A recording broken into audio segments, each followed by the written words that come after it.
राजकुमारी मैनाकिनी ने कहा, जाओ उसे ससम्मान ले। द्वारपालिकाएं गईं, मत्स्येंद्रनाथ को ससम्मान लाएं। हनुमान जी की कही हुई बात मत्स्येंद्रनाथ ने राजकुमारी मैनाकिनी से कहा और दोनों ने गंधर्व विवाह कर लिया। और अब महाराज मत्स्येंद्रनाथ राजसी ठाठ बाट से असम के राजमहलों में रहने लगे। इस तरह से राजकुमारी मैनाकिनी मत्स्येंद्रनाथ का विवाह।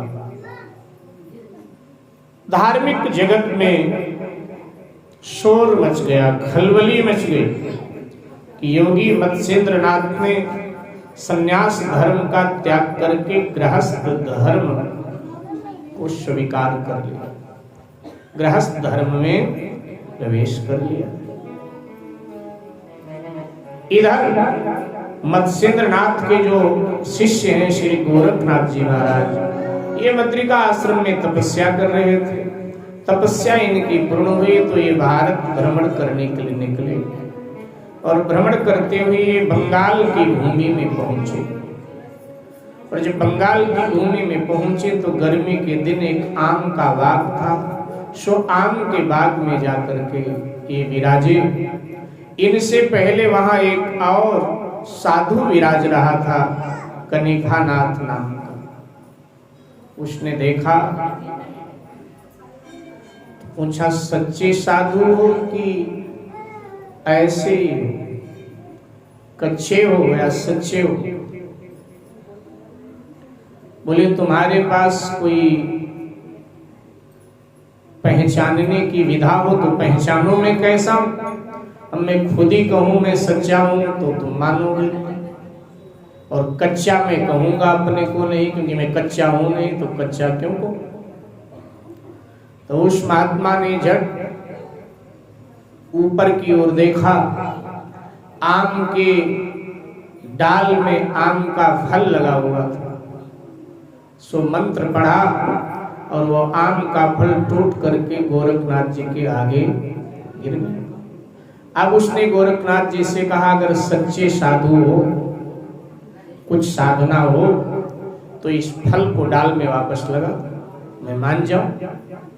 ठीक है भाई, लगा देता।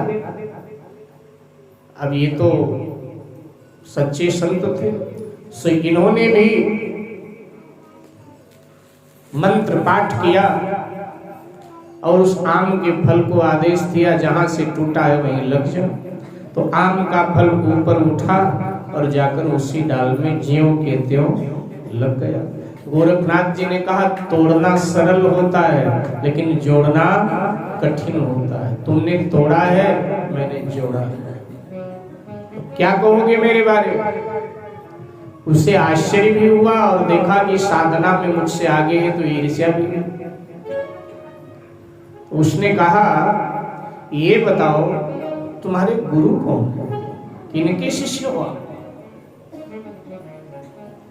तो उन्होंने कहा, हमारे गुरु श्री मत्स्येंद्रनाथ जी महाराज। तो एकदम ठहाका मारकर हंसा, बोला, अच्छा अच्छा अच्छा, उन्हीं के शिष्य हो। तो जिसका गुरु ऐसा, उसका चेला कैसा हो? समझ गए? बोले, क्यों, मेरे गुरु में क्या कमी? बोले, कमी सारी दुनिया को पता चला, तुम्हें पता ही नहीं चला। अरे भाई, गृहस्थ धर्म पालन करके गृहस्थी संन्यास ले सकता है, लेकिन सन्यासी होकर कोई गृहस्थ नहीं बनता। संन्यास लेने के बाद में गृहस्थी बनना, ये तो सन्यास का मजाक बनाता है। तुम्हें पता ही नहीं, तुम्हारे गुरु ने गृहस्थ की दुनिया बसा लिया। असम में जाकर महारानी मैनाकिनी से विवाह कर लिया, एक साधु गृहस्थ धर्म। इससे थोड़ा गोरखनाथ जी की नजरें नीचे झुकी। स्वाभाविक है भाई, किसी का गुरु कुछ ऐसा अनुचित कर डाले तो शिष्य की नजरें एक बार के लिए झुक ही जाती। उनकी नजरें झुकी और बिना कुछ बोले वहां से उठ गए। और विचार किया कि आप जा रहे थे गंगा सागर की ओर, लेकिन विचार किया अब गंगा सागर की ओर बाद में जाऊंगा, पहले मैं असम जाऊंगा, त्रिया राज्य में जाऊंगा और अपने गुरुदेव को अब वापस लाऊंगा, गृहस्थ के दुनिया से निकालकर सन्यास की दुनिया पे अपना वापस लाऊंगा। और यहाँ से गोरखनाथ जी महाराज यात्रा करते हुए असम की सीमा पर, त्रिया राज्य की सीमा पर पहुंच गए, लेकिन प्रवेश कर नहीं सकते। किसी पुरुष का प्रवेश हो नहीं सकता बिना हनुमान जी के आदेश के, आज्ञा के, क्योंकि राजकुमारी मैनाकिनी हनुमान जी की भक्त है, तो हर प्रकार से हनुमान जी अपने भक्त की रक्षा करते। अब वहां सब अधिकार स्त्रियों के पास है, तो इसलिए भी रक्षा जरूरी। दिन में हनुमान जी महाराज सीमा पर मंत्र व्यवस्था कर देते हैं। कोई पुरुष प्रवेश करना चाहे ना, तो वो मंत्र की ऐसी व्यवस्था कि ऐसा झटका लगता है कि वो सीमा से दूर जाके गिरता है। और रात्रि में हनुमान जी स्वयं पहरा देते हैं श्री राज्य की सीमा। भक्ति के विवश होकर हनुमान जी ऐसा करते। भक्ति की बड़ी महिमा है। तो मैं आपसे निवेदन कर रहा था, गोरखनाथ जी प्रवेश करने लगे तो एकदम मंत्र शक्ति ने उनको उठाकर फेंक दिया बाहर। गोरखनाथ जी ने कहा मामला क्या है? और जब दिव्य दृष्टि से देखा तो गोरखनाथ जी ने पाया वो हनुमान जी की व्यवस्था है, और हनुमान जी के घेरे को तोड़कर भीतर जाना तो हमारे लिए क्या, सबके लिए मुश्किल। क्या करो? सीमा पर खड़े विचार करे, कैसे प्रवेश पाना होगा, कैसे प्रवेश पाना होगा, कैसे प्रवेश पाना होगा।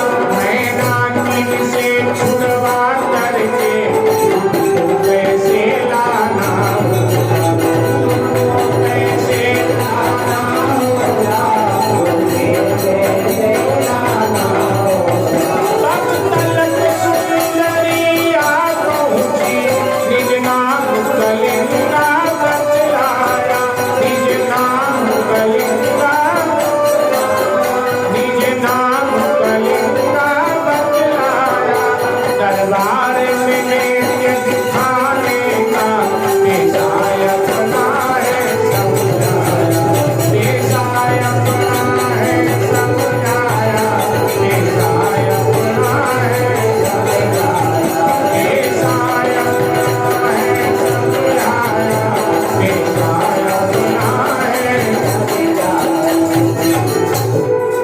सीमा पर खड़े श्री हनुमान जी विचार, सीमा पर खड़े हुए श्री गोरखनाथ जी विचार कर रहे थे, कैसे प्रवेश पाऊं त्रिया राज्य में। इतने में क्या देखा गोरखनाथ जी ने, एक विमान आकाश से नीचे धरती पर त्रिया राज्य की सीमा पर उतरा। विमान में स्वर्ग की अप्सराएं हैं, एकदम निकल के बाहर आई।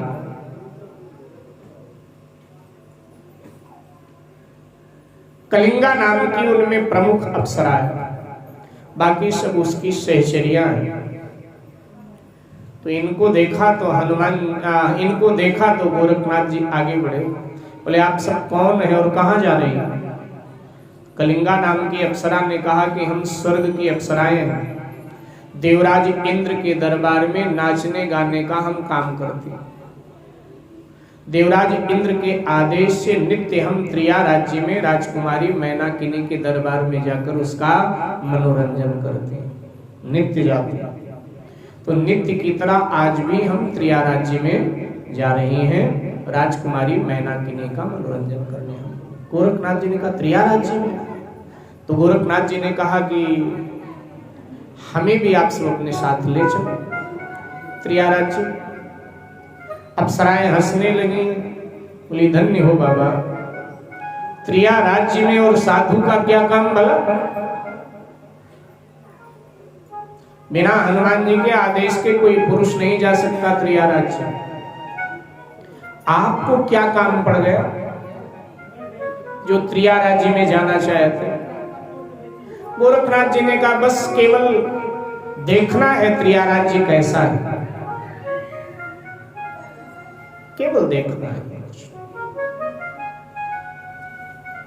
नहीं नहीं बाबा, हम ये जोखिम नहीं उठाएंगे, आपको कैसे बेचें?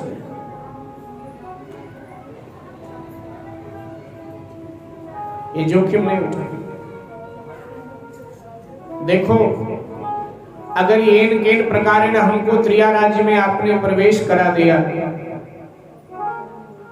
तो हम भी कभी न कभी आपके काम आएंगे। अप्सराओं ने कहा बाबा तुम साधु हो, तुम हमारे काम क्या आ सकते हो? हमारे काम वही आ सकते जिनको नाचना आता हो, या गाना आता हो, या कुछ बजाना आता हो। और तुम तो साधु हो, इन तीनों में से कुछ भी नहीं आता होगा तुम्हें, तो हमारे कौन से काम आ सकते? गोरखनाथ जी ने कहा कि देखो, हमको मृदंग बजाना बहुत बढ़िया आता है, मृदंग बजाने की सेवा करूंगा आपकी पूरी जिंदगी, अगर त्रिया राज्य में हमको प्रवेश करा दिया। हाँ, मृदंग बजाते हो बाबा, फिर तो काम के हो। अच्छा, बजा के तो दिखाओ मृदंग। अपने साजिंदे से कहा दो मृदंग, तो दिया। सो गोरखनाथ जी ने बड़ा जबरदस्त मृदंग बजाया, क्योंकि मृदंग बढ़िया बजाते हैं। तो उसने कहा बाबा मृदंग तो बहुत अच्छा बजाते हैं, लेकिन ये बताओ कि रोज का क्या लोगे मृदंग बजाने? भाई मेहनताना हर कोई तो मांगता है रोज का, तो आप क्या लोगे? गोरखनाथ जी ने कहा देखो, हम साधु हैं, गृहस्थ होते तो गृहस्थी चलाने के लिए जरूर हम मांगते कि भाई इतना रोज का दे दो, लेकिन हम तो ठहरे साधु, तो हमें तो कुछ चाहिए नहीं, 2 समय का भोजन चाहिए। और अगर भोजन नहीं दे पाओगी तो कोई बात नहीं, हम तो भिक्षा लेके खा लेंगे। तो कलिंगा जो प्रमुख अप्सरा थे उसने कहा ठीक है बाबा, लेकिन इसके लिए आपको स्त्री वेश लेना पड़ेगा, बिना स्त्री वेश लिए काम नहीं चलेगा। गोरखनाथ जी ने झट स्त्री वेश धारण कर लिया। कहा अब चले? बोले चलो। लेकिन जैसे चलने लगे तो एकदम हनुमान जी सामने गर्जना करते हुए, है कहां जा रहे? हमारी नजरों से बच के जा सकते? गोरखनाथ जी ने हनुमान जी के चरणों में वंदन किया और कहा प्रभु जाने दीजिए। बोले क्या काम? आपके आदेश से मेरे गुरुदेव ने विवाह किया, अब हमारी तो हंसी हो रही है ना हर जगह, इसलिए महाराज हम अपने गुरु को वापस लाना चाहते हैं त्रिया राज्य, क्योंकि आपने जो वरदान मैनाकिनी को दिया था वो पूर्ण हो गया, विवाह का जो उद्देश्य है वो भी पूर्ण हो गया, क्योंकि विवाह का उद्देश्य होता है संतान प्राप्ति।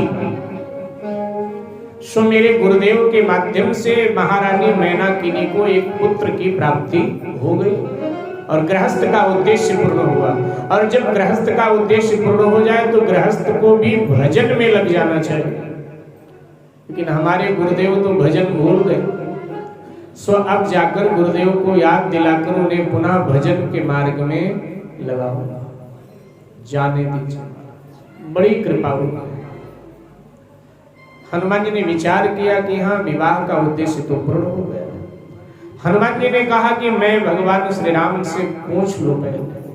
तो भगवान श्री राम का स्मरण किया, भगवान श्री राम भी वहां प्रकट हुए। बोलिए श्री रामचंद्र भगवान। गोरखनाथ जी ने भी भगवान श्री राम को प्रणाम किया और अपनी बात रखी। भगवान श्री राम ने हनुमान जी से कहा कि गोरखनाथ ठीक कह रहे हैं, इनको जाने। और अब ये कहकर भगवान श्री राम अंतर ध्यान हुए और हनुमान जी ने भी गोरखनाथ जी को जाने की इजाजत दे दिया। हनुमान जी ने विचार किया रानी को सचेत तो मुझे करना चाहिए। रानी रात्रि का समय है, राजमहल में सो रही है। मैनाकिनी को हनुमान जी ने स्वप्न में ये बताया कि मत्स्येंद्रनाथ का शिष्य गोरखनाथ आ रहा है। तुम्हारे पतिदेव को अर्थात मत्स्येंद्रनाथ को ये पुनः ले जाकर सन्यासी बनाना चाहता है। मेरा जो कर्तव्य था मैंने पूर्ण किया, अब आगे आपका काम है। आप मत्स्येंद्रनाथ को वापस भेजती हैं, अपने पास रखती हैं, आप देख लें। ये कहकर हनुमान जी अंतर ध्यान होते हैं स्वप्न में, और मैनाकिनी की आंखें खुली तो देखा प्रातः के 4 बज गए। ब्रह्म बेला का स्वप्न है, सत्य ही होगा। वो घबरा उठी, बड़ा प्रयास किया, नींद नहीं आई। ये स्वप्न उसने जगा करके मत्स्येंद्रनाथ को भी बताया कि आपका शिष्य गोरखनाथ आ रहा है। तुम्हें कैसे पता चला? हमें हनुमान जी ने स्वप्न में बताया। दोनों थोड़ा उदास हुए, स्नान आदि किया है। स्नान आदि करके नित्य का पूजन आदि करके दरबार में मत्स्येंद्रनाथ और मैनाकिनी पधारे हैं, स्वर्ण सिंहासन पर विराजे हैं। दरबार सज गया मेरे भाई बहन। इधर